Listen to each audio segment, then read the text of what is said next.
বিরাদার সামাইন ইকরাম, আজকে যে আমরা মুসলমান, এটা আপনি বুঝবেন কি করে যে আমরা এখানে সবাই আমরা মুসলমান?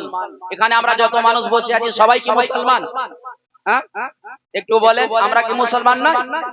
মুসলমান নয় আপনারা? আমরা যে মুসলমান হয়েছি এটা আমরা বুঝবো কি করে যে আমরা আসল মুসলমান হতে পেরেছি না পাই? বিরাদার সামাইন ইকরাম, আমাদেরকে আসল মুসলমান, আমাদের ভিতরে একটা মোহর লাগা আছে। এই মোহরটা যদি আমাদের ভিতরে আছে তাহলে আপনি জানবেন যে একটা পাক্কা মুসলমান আপনি হয়েছেন। বিরাদার, আপনি নামাজ পড়েন, আপনি রোজা রাখেন, হজ করেন, যাকাত দেন, আপনি সমস্ত পৃথিবীর নেকির কাজ করেন, তাহাজ্জুদের নামাজ পড়েন, কিন্তু আপনার ভিতরে যদি এই ইসলামটা যদি না থাকে, আপনার ভিতরে যদি এই সিল মোহরটা যদি না থাকে, তাহলে আপনি কোনোদিন মুসলমান হতে পারবেন না। নামাজের চাইতে এই জিনিসটা কার্যকারী, রোজার চাইতেও কার্যকারী, আপনার হজের চাইতেও কার্যকারী, আপনার দান খায়রাতের চাইতেও কার্যকারী, আপনার সাদকা ফিতরাতের চাইতেও কার্যকারী, আপনার পৃথিবীর সমস্ত নেকির চাইতে এই সিল মোহরটা যদি আপনার ভিতরে আছে, এটা হচ্ছে সব চাইতে কার্যকারী। এমন কি আপনার বাপ মা, আত্মীয় স্বজন, ভাই বেরাদার, আপনার ছেলে মেয়ে সবারই চাইতেও এটা কার্যকারী। এই জিনিসটা যদি আপনার দিলে, আপনার হৃদয়ে, আপনার অন্তরে যদি না থাকে, তাহলে আপনি কোনোদিন মুসলমান হতে পারবেন না। এই জিনিসটা কি বুখারী শরীফের হাদিসের মধ্যে আছে যে এই জিনিসটা হচ্ছে নবীর মহব্বত। জোরে বলেন সুবহানাল্লাহ। যাদের ভিতরে নবীর মহব্বত আছে, ইনশাআল্লাহ তাআলা আপনারা যদি ধৈর্য ধরে থাকেন, সবুর ধরে থাকেন, একদিন না একদিন আপনাকে ওই মদিনার ধরতিতে আমার নবী মুস্তাফা আপনাকে ডাকবে, যদি আপনার ভিতরে নবীর মহব্বত যদি সঠিকভাবে থাকে। বিরাদার, আমার নবী মুস্তাফার আশিক যারাই হয়েছে তারাই রওজাতে গিয়ে হাজিরা দিয়েছে। আমার নবীর যারা দিওয়ানা হয়েছে, নবী তাদেরকে ডেকেছেন।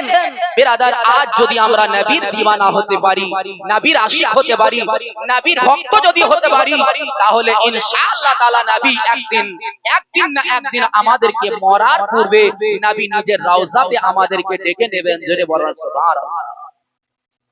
হযরতে জালালউদ্দিন সুয়ুতী রাহমাতুল্লাহ আলাইহি তিনি লিখেছেন নিজের মাসনাবির মধ্যে যে একটা কীট পতঙ্গ, যাদের আমাদের মানুষের মতো জ্ঞান বুদ্ধি নাই, যাদের মানুষের মতো যাদের আপনার চিন্তা ধারা নাই, এরা যদি নবীর আশিক হয়, এদের তাকে যদি নবী সাড়া দিতে পারেন, তাহলে আমরা আশরাফুল মাখলুকাত, নবীর দিওয়ানা, নবীর আশিক, ইনশাআল্লাহ তাআলা নবী একদিন আমাদের ডাকে সাড়া দেবে। জোরে বলুন সুবহানাল্লাহ। সামাইনে কেরাম, একদিন জঙ্গলের মধ্যে হযরতে জালালউদ্দিন সুয়ুতী রাহমাতুল্লাহ আলাইহি তিনি বলেন, একদিন জঙ্গলের মধ্যে একটা পিপীলিকা যেন একদিন আর্তনাদ করল আল্লাহর কাছে, ইয়া রাব্বুল আলামিন, আমার মনের মধ্যে একটা আশা, আমার মনের মধ্যে একটা আশা আছে। ওগো আল্লাহ রাব্বুল আলামিন, আমি একজন নবীর আশিক, নবীকে মানি, নবীকে ভালোবাসি। ওগো আল্লাহ, আমার মনের স্বাদ আছে, আমার মনের আশা আছে।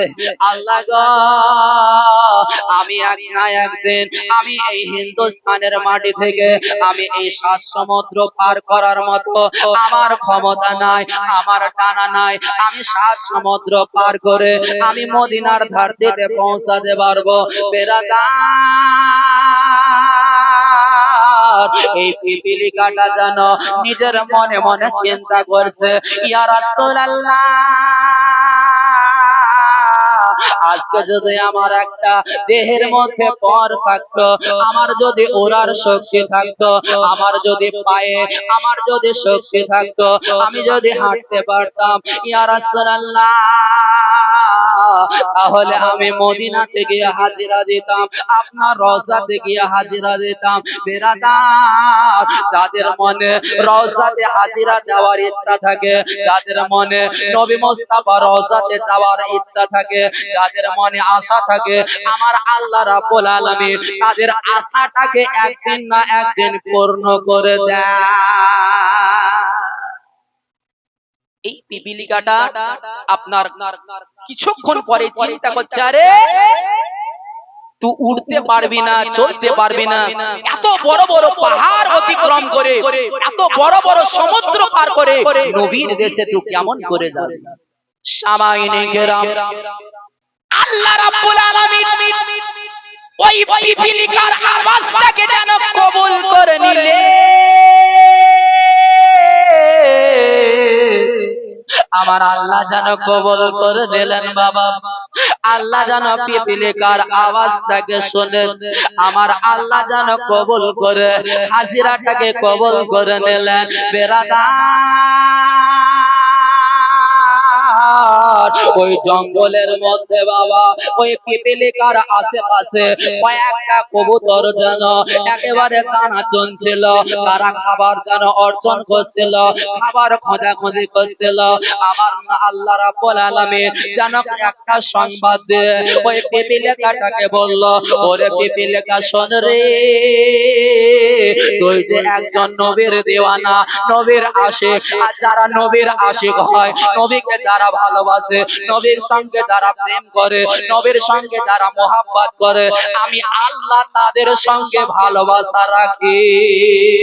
আমার আল্লাহ রাব্বুল আলামিন বললেন, আরে পিপিলিকা, তোর তো চলার শক্তি নাই, তোর ওড়ার শক্তি নাই, কিন্তু যে কবুতর গুলো দানা গুলো চলছে, যে কবুতর গুলো তোর আশেপাশে ঘোরাঘুরি করছে রে, এই কবুতর গুলো কোন সাধারণ কবুতর নয়, এটা কোন সাধারণ কবুতর নয়, এটা কোন আম কবুতর নয়। ওরে পিপিলিকা দেখ রে, এই কবুতর গুলো হচ্ছে নবী মুস্তাফার রওজাতে হাজিরা দেনেওয়ালা কবুতর, এটা মদিনার কবুতর। ওই কবুতরের পায়ে গিয়ে লেপিয়ে যা, আর পাটাকে একরে ধরে নে, ওই কবুতরটা তোকে ওড়াতে ওড়াতে আমার নবীর দেশে পৌঁছে দেবে।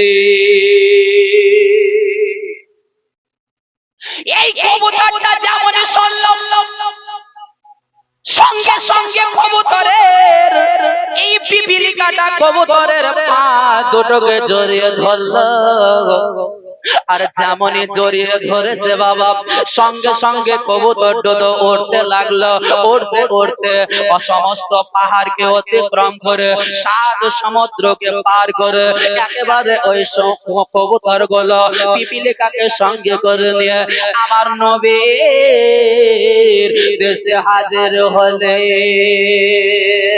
ও বেরাদার, সামাইনে কেরাম, বাপেরা ভাইরা, যাদের মনে একবার এঁকে নেয়, যাদের মনে নবীর মোহাব্বতকে এঁকে নেয়, আমার আল্লাহ রাব্বুল আলামিন যদিও ওই ব্যক্তি দরিদ্র হয়, গরিব হয়, তার কাছে যদি টাকা না থাকে, পয়সা না থাকে, আমার আল্লাহ এমনই একটা হিল্লা লাগিয়ে দেবে, এমনই একটা বাহানা লাগিয়ে দেবে যে ওই ব্যক্তি নবী মুস্তাফার দরবারে গিয়ে হাজিরা দেবে। আল্লাহুম্মা সাল্লি আলা মাওলানা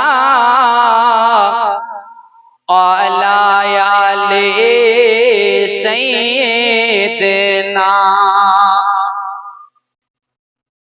মুহাম্মদ, জোরে পড়ুন সাল্লাল্লাহু আলাইহি ওয়াসাল্লাম। আর 5 মিনিট টাইম আছে আমার, 8:30 বাজতে। বিরাদার সামাইনে গ্রাম, কিছুদিন পূর্বে আমাদের গ্রামে একটা অঘটন ঘটেছিল, আপনারা জানেন না? জানেন না? জানেন যে দুটো ছেলে একসঙ্গে ইন্তেকাল করেছিল, তার 7 দিন পরে তার বাপটাও মারা গেল। এত এত বেদনাদায়ক ঘটনা আমাদের চোখের সামনে ঘটলো বিরাদার, আজ পর্যন্ত আমরা ঘটনাটা ভুলতে পারি না। এই ঘটনাটাকে আমি একটা ছন্দের মাধ্যমে, গজলের মাধ্যমে কয়েকটা ছন্দ আমি লিখেছি, কাউকে দুঃখ দেওয়ার জন্য নয়, কাউকে কষ্ট দেওয়ার জন্য নয়। এই গজলটা আমি লিখেছি এই দুটো ছেলে আপনার অ্যাক্সিডেন্ট হয়ে যে মারা গেল, আমি তাদের জন্য, তাদের মানে করুণ কাহিনী থেকে আমি একটি ছন্দের মাধ্যমে লিখেছি। একবার মহব্বতে জোরে বলেন সুবহানাল্লাহ, আরেকটু জোরে বলেন সুবহানাল্লাহ, আরেকটু চেঁচিয়ে বলেন সুবহানাল্লাহ। কে হাই গো আল্লাহ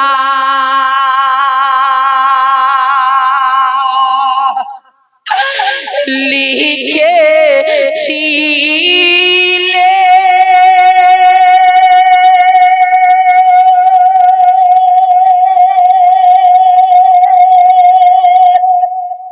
দুটি ছেলের কপালে,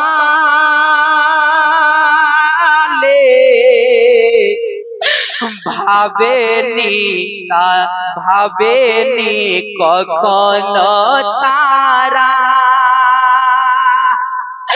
পড়বে চাপা দেওয়ালে। তো জোরে বলেন সুবহানাল্লাহ। এই মাইকের আওয়াজ হয়তো তার এই ছেলে দুটোর মায়ের কান পর্যন্ত হয়তো পৌঁছাবে।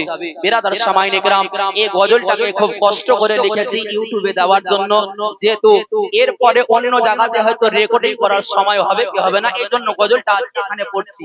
একবার মহব্বতে জোরে বলে দিন সুবহানাল্লাহ। কে হাই গো আল্লাহ লিখেছিলে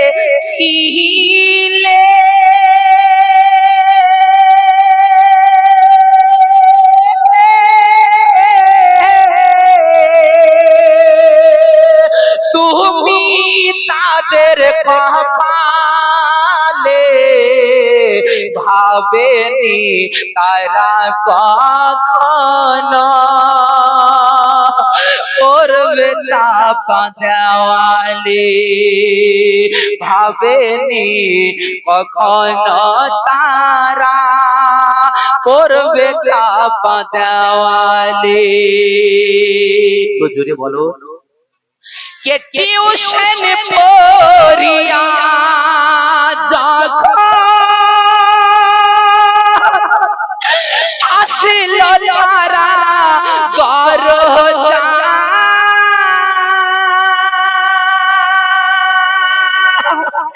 আরে ট্যাকারের আঘাতে দেওয়াল পড়ল তাদের মাথায়,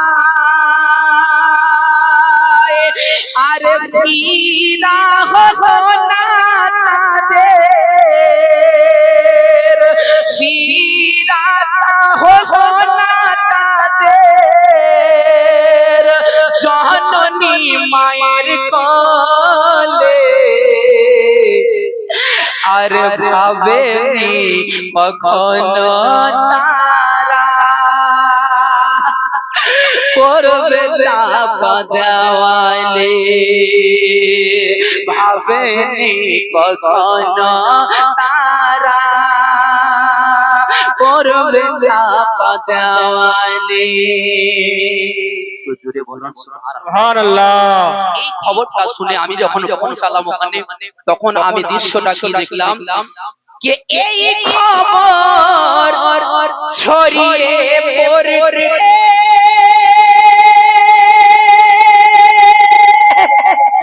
পৌঁছে মায়ের কাছে, আর ছুটতে ছুটতে দেখে দুটি দেহ পড়ে মাটিতে,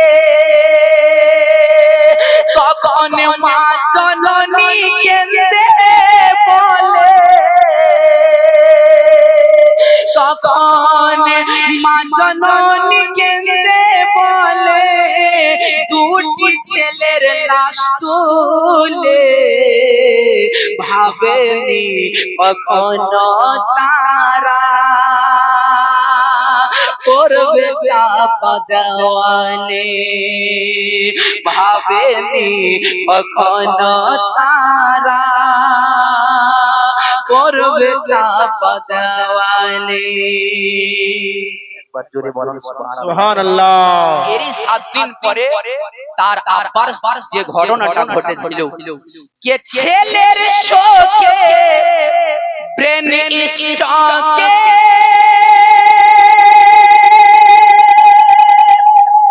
বাবাও চলে গেল কেমন করে থাকবে মাজান স্বামী ছেলেকে ভুলে বিধির বিধান লেখা ছিল তাদেরই কপালে ভাবেনি তা কখনো তারা করবে চাপা দেওয়ালে ভাবেনি কখনো তারা করবে চাপা দেওয়ালে শেষ ছন্দ বলছে একবার মোহাম্মদে জোরে বলুন সুবহানাল্লাহ সুবহানাল্লাহ আরেকটু জোরে বলুন সুবহানাল্লাহ সুবহানাল্লাহ। তার মা ছেলে দুটো লাশের পাশে দাঁড়িয়ে দাঁড়িয়ে কি বলছে একটু মোহাম্মদে আরেকটু মোহাম্মদে জোরে বলুন সুবহানাল্লাহ। সে ছেলে দুটো লাশের পাশে তার মা চোখের পানিকে ভাসিয়ে ভাসিয়ে কি বলছে কে ফাঁকি দিয়ে গেলি কোথায়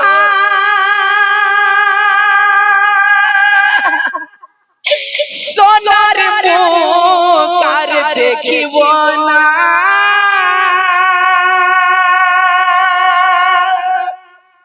দুনিয়া খুঁজিয়া দেখিলেও তোদের ফিরে আর তো পাবো না নাসিব বলে শহীদি মরণ লিখে দিও আল্লাহ কপালে ভাবেনি কখনো তারা করবে চাপা দেওয়ালে ভাবেনি কখনো তারা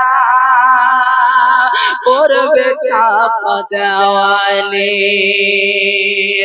হাই গো আল্লাহ লিখে ছিলে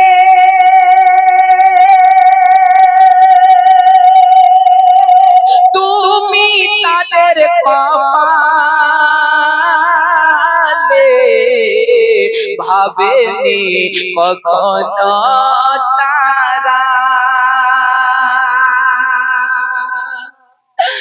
করবে চাপা দেওয়ালে ভাবেনি কখনো তারা করবে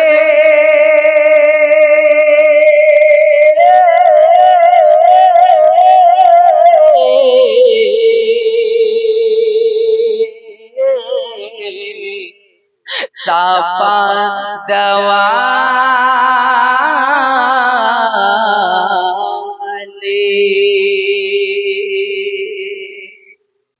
বিরাদার সমাই কিরাম আল্লাহ রাব্বুল আলামিন যেন আমাদের সকলকে যেন আমার আল্লাহ আমাদেরকে যেন শহীদের মরণ যেন আমাদেরকে আল্লাহ দান করেন জোরে বলেন আল্লাহ। যাই হোক আমার সময় পূর্ণ হয়ে গেছে 5 মিনিট বেশি হয়ে গেল আমি মানে সভাপতি মহেশের কাছে আমি মানে ক্ষমা প্রার্থী যেহেতু 5 মিনিট বেশি হয়ে গেছে। যাই হোক ব্রাদার ওজনটা বলতে হয়তো সময়টা পেরিয়ে গেল এখান থেকে আমার বক্তব্য তো ওয়া আলাইনা ইল্লা বালাগ। আসসালামু আলাইকুম ওয়া রাহমাতুল্লাহি ওয়া বারাকাতুহু। ওয়া আলাইকুম আসসালাম ওয়া রাহমাতুল্লাহি